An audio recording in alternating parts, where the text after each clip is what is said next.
Kaagad na pumasok si Yamyam sa confession room para kausapin si Kuya.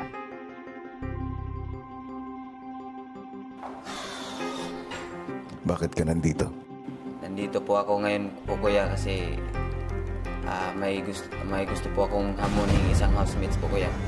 Sa tingin ko, parehas kami ng competitiveness. Kasi gusto kong i-pursue yung pangarap ko po, Kuya. Handa po akong hamunin po yung isang housemates po, Kuya. Palaban po ako ngayon po, Kuya.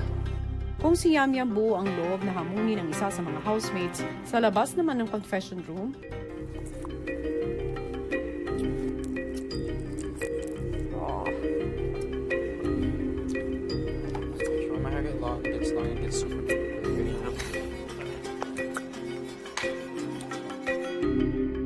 Ito sana pipiliin ko. Ba't di mo tinuloy? sa loob ng confession room, si Yamyam At sino ang hahamunin mo, Yamyam? Ang hahamunin ko po, Kuya, ay si Kuya Mark. Ginusto ko po na fair yung laban po, Kuya, namin. Para masubukan yung limitasyon ko sa pagiging competitive po, Kuya.